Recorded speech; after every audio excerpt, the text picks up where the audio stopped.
Alright, another lovely day today. So, today we're going to be looking at control arm angles. If you take a gander here, my control arms have a much steeper angle than they did stock, and that's because of the lift kit. When you lift the vehicle, the axle moves down, but then the control arms have more of an angle. Now, when these have more angle on them, they start to take more of the road shock. So instead of the springs taking all the up and down movement, some of it is transmitted into the body, and you feel those bumps, and they're very painful. So what I'm going to do, there's two different ways to try and solve this problem. You can go long arms, which extends the arms back to the cross member and helps the ankles out a little bit, or you can get drop brackets. And what that does, it drops the mounting location of the upper and lower joints down 4 inches and gives you a much flatter control angle. I'm going to do the drop brackets because they're cheap and they do the job better, technically. Yes, they hang lower and they might be able to catch on rocks, but they give you better angles than a long arm kit would. So, I went with a Rough Country. The Rubicon Express has a kit too, but their brackets are kind of weird and it's a lot more expensive, and these are cheap. My friend has them, they do the job. So, we'll try this brand out. So, cool thing, they already come powder coated. No paint this time. Look at that. All the brackets are fucking ready to go. I think that's kind of cool. So, along with your 2 brackets that you get,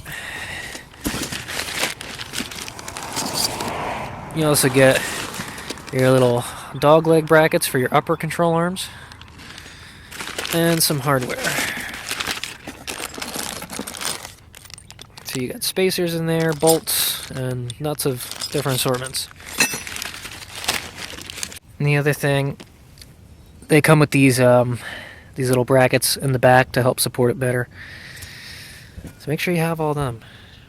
And instructions, so you can put them in, along with a lovely fucking sticker that no one uses. Okay, so you can kind of see how they're installed there, but they just lower your control arm mounting points so that you get flatter angles. And the best way that I've read that I could explain it is think of like a wheelbarrow. When the wheelbarrow has an angle like that and you try to push it over some, it doesn't want to go. And then when you lower it so that the angles are flat, like that, it'll run right over the bumps, you know? So that's basically what we're doing to this truck. And hopefully that should make bumps feel much nicer. Okay. Well, for this project, you're going to want to make sure that you are supported by the body, not the axle. Because the control arms are what hold the axle to the body. So you start taking them off and bad things will happen.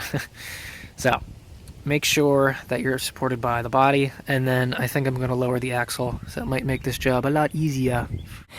Are you angry? Because you're going to be after you're done this fucking job. Oh my god. Okay.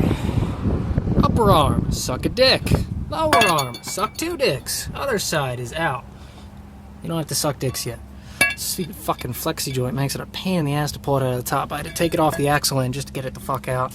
And over on this side, the hole wasn't drilled straight, so I had to fucking cut that out to get the fucking bolt out. The 15mm socket fell down there. Second time I did that, so I'll have to go fish that out with a magnet, whatever. Okay, control arms are out. Yay.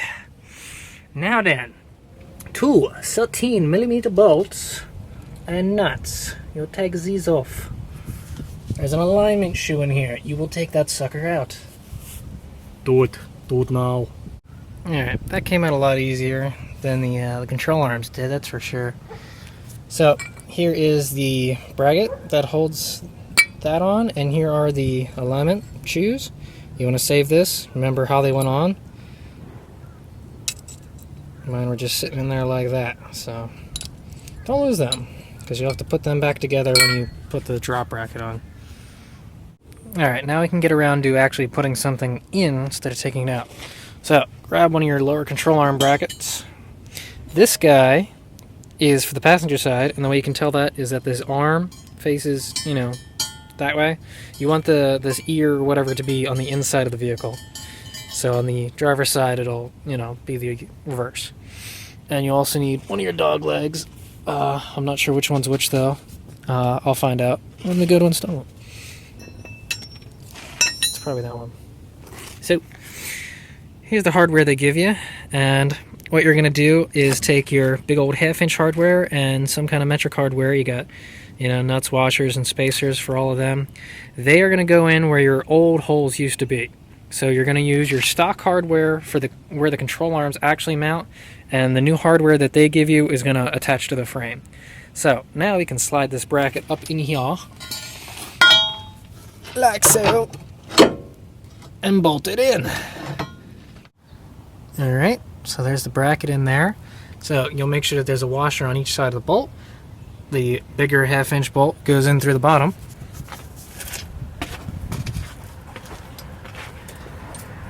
And the way to figure out which bracket is which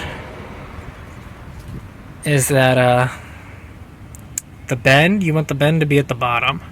So if you notice, all this is pretty much flat, and then the bend is here. That way you can figure out which one's which.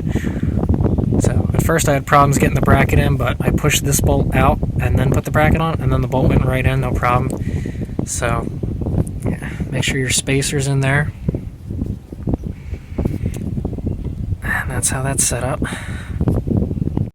Next up in the hardware situation, he's gonna come up in here and put those two bolts in, and put your alignment shoe back in along with your shims. Make sure you remember how they went in. So got the nuts there, and leave the factory nuts off for now, because later on we got to put the bracket on and drill some holes. And I guess I put the jack a little too close for that.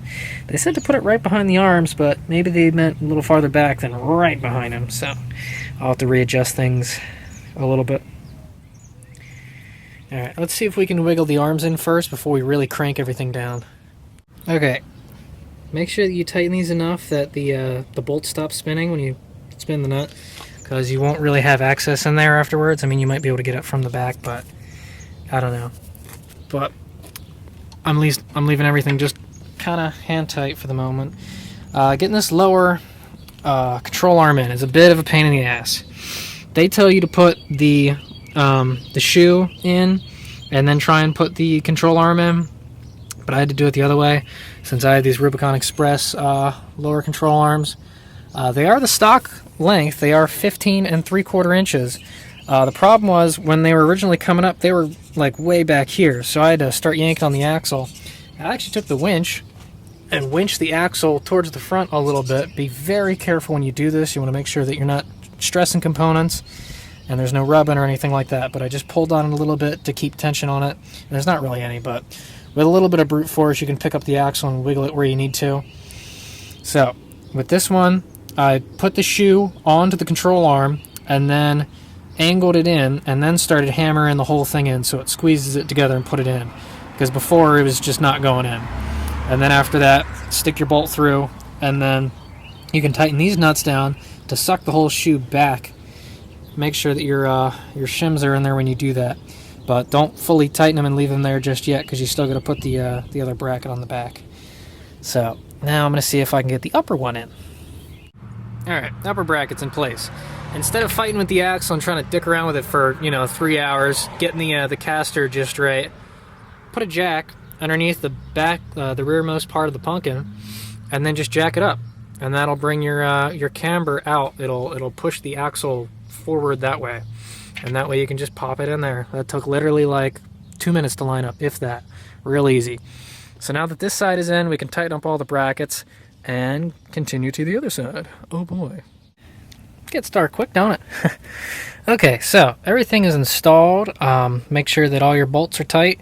The only one I'm keeping a little loose is this one, just in case this needs any last little bit of play. Got the driver's side done too. So now the final step.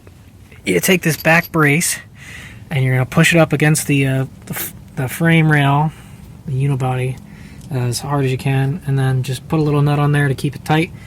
And you're going to drill two 11/32 inch holes so that the 3/8 inch self-tapping bolts have something to grab into. Once you do that, you're done. Okay, so you're going to use a small bit first as a pilot bit, and then I ended up using a 5/16 inch drill bit because I didn't have an 11/32, and I feel like that's probably actually better because that way there's more metal for the bolt to bite into. But then you just take yourself impact gun and run it in, and it'll make threads and drill right up. So all you gotta do is bolt down this other nut and you're golden. Look at that. Easy. So, in the highly likely event that you lose one of your sockets down this frame rail hole because it gets stuck on the edge and pops down and rolls, this is how you get it. So, this first larger hole here, if you notice there's a second one, you want to be up in the second area. Nothing important's down here. But generally the socket's going to roll past the second hole and be somewhere near the third one. And after fishing around with a little thin magnet, I actually found it. So, then you're just going to do some magic and see if you can pop it in to this bigger hole.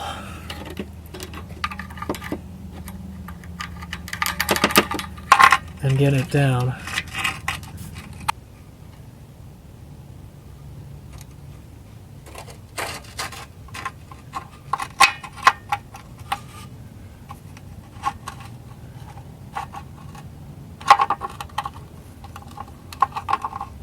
There you go. Ooh, not easy. All right, driver's side's done as well. Check it out. So, here's our new control arm angles. They're looking a lot nicer. We'll know just exactly how good they're looking when the tires are on. So, let's put the tires on and see what our final caster and control arm angles are. Okay, tires are on. Would you look at that? Look at how flat that is. That's really good. That is damn near perfect. Look at the top one. And if you look at the drive shaft, it looks like the drive shaft is angled up a little high, but it's close enough.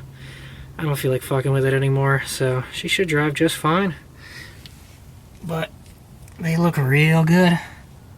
I like it. So, drive her around for a little bit, see how she feels, tighten everything up. So, took these brackets for a little test drive, and holy crap, dude, it feels so nice now. It's absurd. You can hear the bumps, but you don't feel them at all. It's such a strange feeling now. So, these things are awesome. If you're looking for a comfier ride, this is what you want. So I'm impressed. Cool beans.